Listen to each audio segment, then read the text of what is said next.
લગા કરવાને બંધ કરવું પડશે.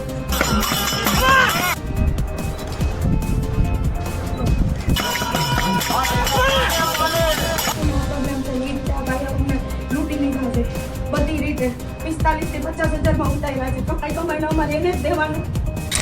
પોતાના 4-5 ભાગ્યાઓને રાખીને ભલે માડી ખમા માડી એવું કરીને એક માથામાં સાંકળો મારવી, ધૂણવું અને હાથની અલગ અલગ એક્શનો કરી અને ભોળા ભાવિક ભક્તજનોને છેતરવા. આવા કરતૂતોનો વિજ્ઞાન જાથાએ 1264મો પર્દાફાશ કર્યો છે. મેટોડામાં મહેશ વાળા નામનો બુવાજી, સ્ટાઇલિસ્ટ બુવાજી પાછો 4 સાગરીતો સાથે દબોચી લેવાયો છે અને એની ધતંગ લલાની જે છે એ પડદો પાડી દેવામાં આવ્યો છે. અલગ અલગ વિડીયો મૂકીને ભોળી જનતાને છેતરતા આ ભુવાજી જે માફી માંગી લીધી છે. પેલા તો જે છેતરાણા છે એ બેન શું કે છે એ સાંભળો પેલા. લૂંટી લીધા છે બધી રીતે 45 થી 50,000 માં ઉતાર્યા છે. કમાઈ કમાઈને અમારે એને જ દેવાનું. જો મિત્રો બેન ચોખ્ખું કે છે રિક્ષા વેચાઈ ગઈ, અમે દેણામાં આવી ગયા, વ્યાજ ભરવા માંડ્યા. અરે ભાઈ આવા ફી લઈને કામ કરતા બુવાજીના ચક્કરમાં તમે જે છે પડ્યા ત્યારે આ હાલત આવીને. પરંતુ સમાજની આંખ ઉઘાડનારા આ કિસ્સાની શું છે સંપૂર્ણ વિગત આવો જાણીએ આ અહેવાલમાં.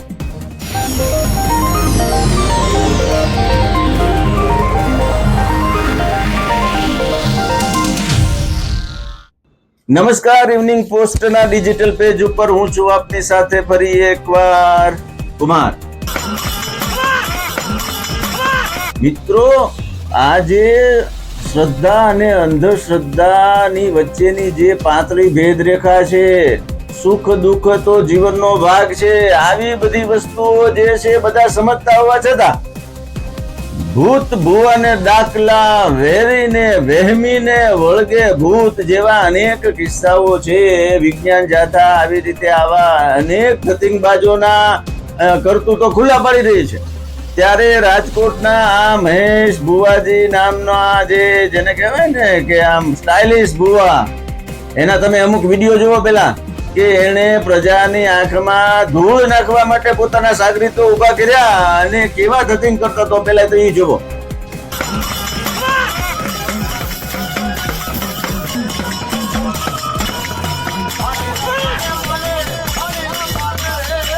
જો મિત્રો સાંકળો ફટકારે છે.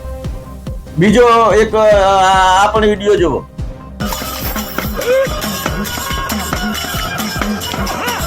જો એની હાથની અલગ અલગ મુદ્રાઓ તમે જોઈ મિત્રો કે જેથી કરીને આ બધાને એવું લાગે કે ભાઈ આની અંદર કઈક મોટી શક્તિ આવી ગઈ છે. માતાજી ખરેખર હોય તો એ તો રક્ષા જ કરવાના છે ને ભાઈ. અને નડતર ને ફલાણું ઢીકણું ને હવે આ ત્રીજા વિડીયોમાં પાછા આ જુઓ. તારા ધાર્યા કામ કાવે મંજિલ તમારી.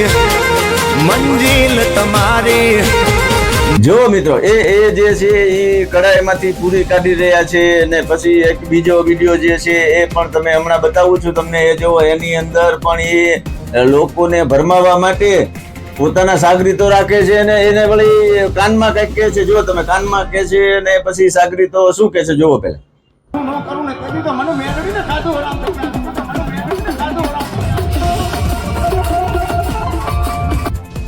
જેવા કાનમાં કહીને પાછો એવું સમજાવે છે કાંઈક ને એના સાગરીત વડે એવી કંઈક ઈશારા કરે એટલે જાણે કે આ ભાઈ ઉલ્લે ને હાફ કરે ને એવું બધું કરે એટલે લોકોને એમ લાગે કે હા કંઈક ચમત્કાર થઈ ગયો.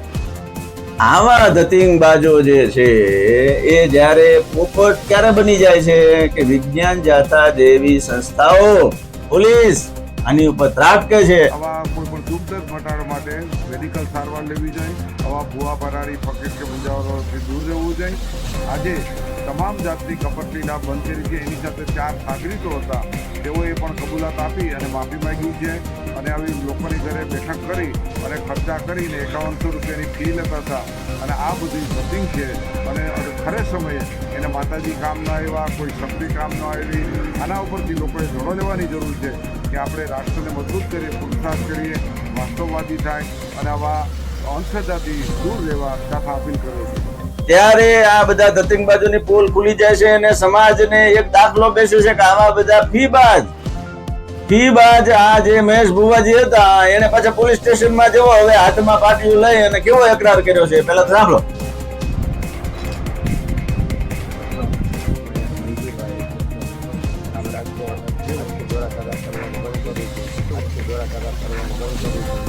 જો મિત્રો, જો આ બધી વસ્તુ જે છે ધતિંગબાજી જે છે એમાં એના બધા પડદા ઉઠતી જતા હોય અને ફી પાછી કેવી 5100 રૂપિયાની ફી થી સ્ટાર્ટ થાય.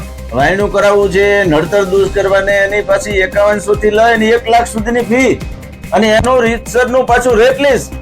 હવે કોઈ દિવસ માતાજી જે છે એ આવા રેટ લિસ્ટ બહાર પાડે? સમાજ હંમેશા ધર્મની અંદર તમે રહ્યો બરાબર, દુઃખ છે તો દુઃખ સહન કરો, સુખ છે તો લોકોને મદદરૂપ થાઓ. ધાર્મિક અંધશ્રદ્ધાના કારણે લોકો આજે જલ્દી પોતાનું જે છે દુઃખ દૂર થાય એમાં આવા બધા જે છે એ ધતિંગબાજો પોતાની મંડળી રચી અને ખેલ પાડતા હોય બરાબર.